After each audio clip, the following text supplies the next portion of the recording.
کہا بخاری شاہ جی ایران میں سب سے پہلے جمعہ 1970 میں ہوا ہے.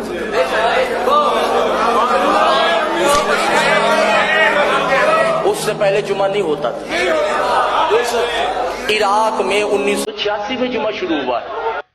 اعوذ باللہ من الشیطان الرجیم. بسم اللہ الرحمن الرحیم. الحمدللہ والصلاة والسلام علی رسول اللہ وآل رسول اللہ واللعنۃ الدائمہ علی اعدائهم اعداء اللہ. اما بعد فقد قال اللہ تبارک وتعالی فی کتابہ المجید وفرقانہ الحمید وقولہ الحق یسبح للہ ما فی السماوات وما فی الارض الملک القدوس العزیز الحکیم هو الذي بعث في الأميين رسولا منهم يتلو عليهم آياته ويزكيهم ويعلمهم الكتاب والحكمة وإن كانوا من قبل لفي ضلال مبين. مومنین، میں آپ سب کو عید سعید فطر کی شب میں اس عظیم اسلامی عید کی مناسبت سے دل کی اتھاہ گہرائیوں سے ہدیہ تبریک و تہنیت پیش کرتا ہوں. آپ جانتے ہیں کہ جب بھی عید کا موقع آتا ہے تو سوشل میڈیا پر مختلف قسم کی تبلیغات عید کے خلاف شروع ہو جاتی ہیں، نماز عید کے خلاف شروع ہو جاتی ہیں، نماز جمعہ کے خلاف شروع ہو جاتی ہیں، اور بعض لوگ یہ کوشش کرتے ہیں کہ کسی نہ کسی طرح یہ ثابت کریں کہ بھائی ماتم کرنا ہے، عید نہیں منانی، زنجیر زنی کر لینی ہے، نماز نہیں پڑھنی. تو میں سمجھتا ہوں کہ ایک اجمالی سا جائز ایسے دعوے جو کیے جا رہے ہیں اور وہ تبلیغات اور وہ پریچنگز جو اس وقت سوشل میڈیا پہ فارورڈ ہو رہی ہیں اور گھوم رہی ہیں کہ جنہیں دیکھ کر جنہیں سن کر بعض مومنین جو کمزور یا تو ایمان کے لحاظ سے کمزور ہے یا علم اور آگہی کے لحاظ سے کمزور ہیں، وہ پریشان ہو جاتے ہیں اور خدا نہ کرے بعض گمراہ ہو جائیں. تو ضروری سمجھا کہ انتہائی اختصار کے ساتھ اجمالی طور پر اس موضوع پہ چند آرائز پیش کر دوں. دیکھیں، جہاں تک نماز جمعہ کا تعلق ہے تو نماز جمعہ کی اہمیت میں یہی بس کہ اللہ تبارک تعالیٰ نے کسی فقہی فرعی حکم کے نام پہ پوری سورت نازل نہیں کی، لیکن نماز جمعہ ایک ایسا عمل ہے عبادی کہ جس کے نام پہ قرآن کریم کی ایک مکمل سورہ خداوند تبارک تعالیٰ نے نازل فرمائی. اور پھر اس سورہ کی خاص خصوصیات ہیں کہ جن کا نماز جمعہ کی اہمیت کے ساتھ تعلق ہے. ان میں ایک یہ کہ خداوند تبارک تعالیٰ نے اس سورہ میں کائنات کی ہر چیز کو اپنی تسبیح کرنے والا بیان کیا ہے. یسبح للہ ما فی السماوات و ما فی الارض. جو کچھ زمین و آسمان میں ہے وہ اللہ کی تسبیح کرتا ہے. تو اس کے بعد جب کائنات کی ہر چیز، یہاں کے جمادات، نباتات، حیوانات، کیڑے مکوڑے، پتھر، درخت، دریا، کائنات کا ذرہ ذرہ اللہ کی تسبیح کرتا ہے، تو انسان خدا کی تسبیح کیوں نہ کرے جو کہ اشرف المخلوقات ہے. اور اس تسبیح کا ایک بڑا مصداق نماز جمعہ خداوند تبارک تعالیٰ نے بیان فرمایا ہے. اس صورت میں اللہ تبارک تعالیٰ نے پیغمبر اکرم صلی اللہ علیہ وسلم کی بعثت کا فلسفہ بیان کیا. هو الذی بعث فی الامیین رسولا منہم یتلو علیہم آیاتہ ویزکیہم، کہ پیغمبر اکرم صلی اللہ علیہ وسلم کی بعثت مومنین کی تزکیے اور تعلیم کا موجب ہے. وَإِنْ كَانُوا مِنْ قَبْلُ لَفِي ضَلَالٍ مُبِينٍ. یہ پیغمبر اکرم صلی اللہ علیہ وسلم کی بعثت انسان کو ضلالت اور گمراہی سے نکالتی ہے، اور نہ فقط ان انسانوں کو جو پیغمبر کے عصر میں ہیں، جو اصحاب پیغمبر تھے اور پیغمبر جو تعلیمات لائے، جو احکام لائے، جو شریعت لائے، وہ فقط عصر پیغمبر میں موجودین کے لیے نہیں. نماز جمعہ فقط عصر پیغمبر کے مسلمانوں کے لیے نہیں، نماز عیدین صرف عصر پیغمبر کے مسلمانوں کے لیے نہیں.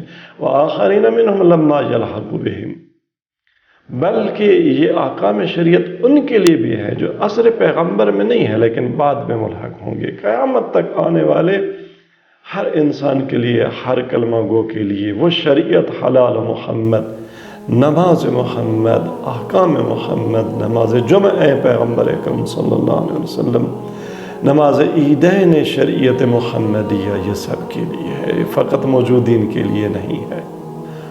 پھر پیغمبر اکرم صلی اللہ علیہ وسلم کی تعلیمات پہ جو عمل نہ کرے اس کی مثال دی گئی، اسے گدھے کی مانند کہا گیا۔ وہ عالم جو شریعت پیغمبر کی بات بھی کرتے ہوں، پیغمبر سے ارادت کی بات بھی کرتے ہوں، لیکن نماز عیدین کی بات آ جائے مخالفت کریں، کہ بغیر وضاحت بیان کیے بطور کلی یکسر اسے حرام قرار دے دیں، اسے جائز قرار نہ دیں۔ تو ان کی مثال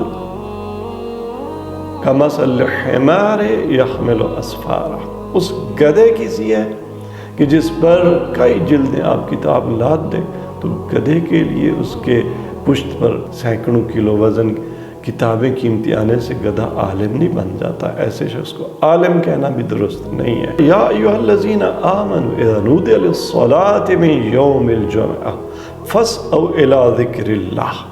اس آیت میں بھی جو مخصوص ہے نماز جمعہ کے ساتھ، اس میں نماز جمعہ کے لیے ندا کی بات آئی ہے۔ بہت سی جگہوں پر احکام الہی بیان ہوا ہے، کہیں اللہ تبارک تعالیٰ نے فرمایا کتب علیکم الصیام، یہ چیز تمہارے لیے لکھ دی گئی ہے، تم پر فرض قرار دے دی گئی ہے، لیکن یہاں ندا ہے، یہ عظمت بیان کرتا ہے نماز جمعہ کی، کہ گویا خدا ندا دیتا ہے، بلاتا ہے، پکارتا ہے۔ یا ایھا الذین آمنوا، یہ ندا ہے ہی مومنین کے لیے، منافقین کے لیے نہیں ہے، یہ عام انسانوں کے لیے نہیں، ندا مخصوص ہے مومنین کے لیے۔ یا ایھا الذین آمنوا اذا نودی للصلاة من یوم الجمعہ فاسعوا الی ذکر اللہ۔ پھر اس نماز کو ذکر اللہ کہا گیا، کیونکہ نماز کا ہدف، تمام عبادت کا ہدف یاد خدا ہے۔ وَأَقِمِ الصَّلَاةَ لِذِكْرِ، قرآن ارشاد فرماتا ہے نماز جو کہ افضل ترین عبادت ہے، اس کے بارے میں قرآن فرماتا ہے اقم الصلاۃ لذکری، نماز میری یاد کے لیے قائم کرو، اور وَلَذِكْرُ اللَّهِ اکبر، اور اللہ کا ذکر ہر عبادت سے اللہ کی یاد افضل ہے۔ تو نماز، روزہ، حج، زکوٰۃ، یہ سارے یہ وسیلے ہیں یاد خدا کے، اور نماز جمعہ کو ذکر اللہ کہا گیا۔ اذا نودی للصلاة من یوم الجمعہ فاسعوا الی ذکر اللہ، یاد خدا، ذکر خدا کی طرف جلدی سے جاؤ۔ تو یہ تاکیدات نماز جمعہ کی اہمیت کو اجاگر کرتی ہیں۔ یہ قرآن کریم، پھر سیرت میں دیکھیں پیغمبر اکرم صلی اللہ علیہ وسلم نے بعد از ہجرت پہلا روز جمعہ مدینہ منورہ میں نماز جمعہ قائم کی ہے۔ کوئی انکار نہیں کر سکتا کہ پیغمبر نے نعوذ باللہ نماز جمعہ نہ پڑھی ہو، نماز عیدین نہ پڑھی ہو۔ امیر المومنین علی بن ابی طالب علیہ السلام کے خطبے، ان کے بعد اقتباسات نماز جمعہ کے، نماز عید کے، جو مولا نے خطبے دیے، امام زین العابدین علیہ السلام کی صحیفہ سجادیہ میں وہ دعائیں جو عید الفطر کے مناسبت سے آپ پڑھتے، شب عید الفطر پڑھتے ہیں، اور ان مناجات کو پڑھنا ہمارے لیے بھی مستحب ہے۔ وہ دن الذي جعلته للمسلمين عيدا ولمحمد صلی اللہ علیہ وآلہ ذخرا وشرفا وکرامتا ومزیدا، عید کا دن عزیزان گرامی مسلمانوں کے لیے عید کا، خوشی کا دن ہے، اور محمد و آل محمد صلی اللہ علیہ وسلم کے لیے یہ ایک ذخیرہ ہے، یہ شرافت ہے، یہ کرامت ہے، جس دن ان ہستیوں کی عظمت اور زیادہ سامنے نکھر کر سامنے آ جاتی ہے۔ بنابراین اگر کوئی یہ شبہ ایجاد کرتا ہے جی کہ عید نہیں ہے، اور جناب حتیٰ بہانہ یہ بیان کرتا ہے کہ امیر المومنین ماہ مبارک رمضان میں شہید کر دیے گئے، بس جی عید کو عید نہیں منانی، اس دن ماتم کرنا ہے، نماز عید نہیں پڑھنی، نماز جمعہ نہیں پڑھنی، یہ دیکھیں یہ وسوسے ہیں۔ ہاں مومنین آگاہ رہیں، یہاں پر فقہی مباحث ہیں البتہ، نماز جمعہ کے حوالے سے بھی اور نماز عیدین کے حوالے سے بھی، اور وہ بحث یہ ہے کہ آیا نماز جمعہ کے وجوب کی کوئی شرط، نماز عیدین کے وجوب کی کوئی شرط ہے یا نہیں ہے، تو ان شرائط میں ایک شرط وجوب عینی نماز جمعہ کا اور عیدین کا، کہ جب یہ عینی واجب ہوگا، یعنی کوئی اور واجب اس کا الٹرنیٹو نہیں بن سکے گا یا نہیں بن سکتا، اس کی شرط امام عادل معصوم کا حضور ہے۔ تو امام عادل، امام معصوم جب موجود ہوں، معصوم کے عصر میں نماز جمعہ، نماز عیدین واجب ہے، عینی واجب ہے۔ ہاں جب عصر غیبت ہے جیسے ہمارا عصر، تو اس میں فقہا میں ایک بحث ہے کہ آیا اس عصر میں وہ جو حضور امام عادل ہے یا امام عادل کے نائب کا حضور ہے، وہ شرط وجوب ہے یا شرط انعقاد اور صحت ہے، یا ایک بحث ہے، فقہی بحث ہے، ظاہر ہے عوام کے لیے وہ بحث نہیں کی جا سکتی۔ بعض فقہا یہ کہتے ہیں کہ حضور امام شرط انعقاد ہے، یعنی اگر امام حاضر موجود نہ ہو اور امام کا نائب موجود نہ ہو تو نماز واجب ہے لیکن منعقد نہیں ہوگی۔ جیسے نماز واجب ہے بغیر وضو کے ہو نہیں سکتی، اگر وضو نہ ہو، تیمم نہ ہو اور وضو نماز انسان پڑھنا چاہے تو بعض ممکن ہے کہیں کہ جی نہیں نماز ساقط ہو جاتی ہے، لیکن بعض کہیں کہ نہیں، نماز حتیٰ اگر وضو کے لیے پانی نہیں ہے، تیمم کے لیے خاک نہیں ہے، تو نماز پھر بھی ہر حال میں ساقط نہیں ہوتی، بغیر طہارت کے بھی پھر نماز پڑھو۔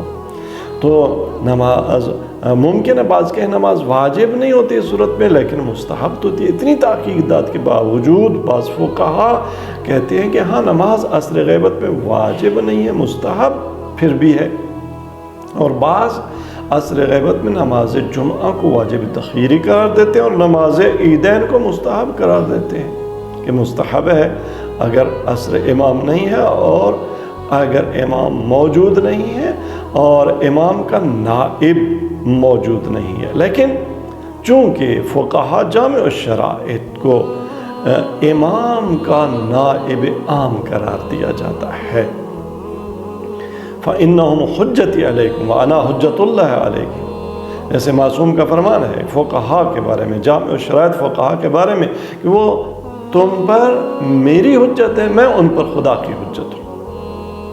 تو عصر غیبت میں فقہا وہ نائب عام امام ہیں، لہٰذا وہ بھی نماز جمعہ، نماز عیدین پڑھا سکتے ہیں۔ وہ فقہا جنہوں نے عصر غیبت میں نماز جمعہ کے پڑھنے کو جائز قرار نہیں دیا، انہوں نے کیا ایک دلیل جو بیان کی ہے، اتفاقاً ان کی دلیل بھی کیا ہے، ولایت فقیہ ہے۔ کہتے ہیں کہ فَلَوْ ثَبَتَ لِفُقَهَاءِ الْأُمَّةِ نِيَابَةٌ عَنِ الْإِمَامِ فِي الْحُكُومَةِ عَلَى النَّاسِ لما جاز لهم ان يقيموا الجمعة وهم بعد رعاية السلاطين تسوقهم سوق الاغنام۔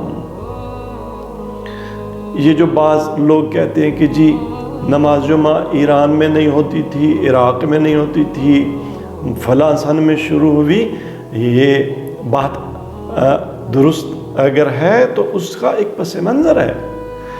ایران میں انقلاب اسلامی ایران سے پہلے کس کی بادشاہی تھی، حکومت، فقہا رعیت کس کے تھے، رضا شاہ پہلوی کے، اور عراق میں صدام جیسے ملعون باسی حکمرانوں کے، آیت اللہ العظمیٰ ابو القاسم خوئی جیسے عظیم فقہا، وہ کس کی رعیت، وہ صدام کی رعیت، امام خمینی جیسے، آیت اللہ بروجردی جیسے عظیم فقہا کس کی رعیت، رضا شاہ پہلوی کی رعیت۔ تو وہ فقیہ اگر سلاطین جور کی رعیت ہو جب تک، تو اس وقت تک اس کے لیے نماز جمعہ کیوں، تسوقہم سوق الاغنام۔ ابھی بھی دیکھیں آپ بہت سارے جہاں عرب ممالک جہاں بادشاہی نظام ہے، نماز جمعہ کے امام جمعہ کے خطیب کو بادشاہ کے دربار سے لکھا ہوا خطبہ ملتا ہے، ڈکٹیشن ملتی ہے کہ یہ خطبہ تم نے پڑھنا ہے، ایک حرف نہ ادھر نہ ادھر، ایسی سچویشن میں فقیہ جامع الشرائط کے لیے جائز نہیں ہے کہ نماز جمعہ پڑھے کہ اس کو ڈکٹیشن رضا شاہ پہلوی کی طرف سے آ رہی ہو یا صدام کی طرف سے آ رہی ہو کہ تم نے نماز جمعہ میں میری تعریف بھی کرنی ہے، یہ بات کرنی ہے، وہ نہیں کرنی. تو ظاہر ہے ایسی صورت میں اگر فقہاء نے ایران و عراق میں نماز جمعہ نہیں پڑھی تو وہ اس بات کی دلیل نہیں ہے کہ وہ نماز جمعہ کو حرام سمجھتے تھے، یا نماز عیدین نہیں پڑھی تو نماز عیدین کی اقامہ کو حرام قرار دیتے تھے. نہیں، ایسا نہیں ہے. یہی وجہ ہے کہ جب اسلامی حکومت آ گئی تو امام خمینی رضوان اللہ تعالیٰ علیہ نے نماز جمعہ قائم کر دیا کہ اب حکومت اسلامی، اب فقہاء حاکم ہیں، اب وہ رعایا نہیں ہے. اب ان کو کوئی ڈکٹیشن نہیں دے گا کہ تم نے نماز جمعہ میں کیا بیان دینا ہے اور کیا بیان نہیں دینا. اور باقی رہ گیا عید کے دن عزاداری کرنے کا معاملہ اور مسئلہ اور عید نہ منانا. دیکھیں، سب سے بڑی عزاداری زیارت ابا عبداللہ الحسین امام حسین مظلوم کربلا ہے. عید کے دن بھی امام حسین علیہ السلام کی زیارت دور سے یا نزدیک سے مستحب ہے، تاکید ہے، اعمال عید میں سے ہے. تو عزاداری کا مطلب یہ نہیں کہ حتماً زنجیر زنی جب تک نہ کی جائے، جب تک خون نہ بہا لیا جائے عزاداری نہیں ہوتی. عزاداری کی شکلیں جو معصومین نے ہمیں تعلیم دی کہ عید کے دن آپ نے کیسے عزائے حسین منانی ہے. عید کے دن کی زیارات مخصوصہ زیارات کی اور اعمال کی کتابوں میں موجود ہیں. آپ نے وہ زیارت پڑھنی ہے، ذکر مصائب کرنا ہے، رو لینا ہے، لیکن نماز عید پڑھنی ہے. عید خوشی کا دن ہے، خدا نے اس کو آپ کے لیے عید قرار دی ہے، وہ عید بھی منانی ہے. تو بنابراین مومنین کے لیے انتہائی مختصر وقت میں یہی ایک پیغام چھوڑنا چاہوں گا کہ دیکھیں، آپ وہ مچھر نہ بنیں کہ جو ہر ہوا کے ساتھ اڑ جاتے ہیں. اپنے دین کو سمجھیں، دین کی تعلیمات کو سمجھیں، ہر پروپیگنڈے کا شکار نہ ہو جائیں، ہر فنکار کے فن میں اور جس میں واضح طور پر نظر آ رہا ہو کہ یہ خریدے ہوئے ایجنٹ داد دینے والے ٹٹو موجود ہیں اور ایک جو ہے پتہ نہیں کس کا ایجنٹ خطیب، وہ نماز جمعہ کے تقدس کو، نماز عیدین کے تقدس کو، اسلام کے مسلمہ احکامات کو وہ جو ہے ان کا انکار کر رہا ہے، ان کا مذاق اڑا رہا ہے، ان کو حرام قرار دے رہا ہے. اور آپ پریشان ہو گئے کہ ہے کیا ہو گیا جی، پتہ نہیں کیا ہے، پتہ نہیں نماز جمعہ پڑھنی ہے یا نہیں پڑھنی، پتہ نہیں عیدین پڑھنی ہے یا نہیں. اپنا ایمان مضبوط کریں، اپنی تعلیمات کو بڑھائیں اور اطمینان دل کے ساتھ عصر غیبت میں نماز جمعہ اگر شرائط امام عادل ہے اور اس کی اقتداء میں آپ واجب تخییری کے طور پر نماز جمعہ پڑھ لیتے ہیں اور پھر احتیاطاً نماز ظہر بھی پڑھ لیتے ہیں تو نور علی نور ہے. اور اسی طرح سے نماز عیدین کو بھی اقامہ کیا جا سکتا ہے. اس میں کسی پریشانی کی کوئی ضرورت نہیں ہے. انشاءاللہ اللہ تبارک تعالیٰ عید فطر کے اس مبارک دن میں ہم سب کی جھولیاں اپنے فیوزات و برکات سے اور فیض علم سے، معرفت سے بھر دے. والسلام علیکم ورحمۃ اللہ وبرکاتہ.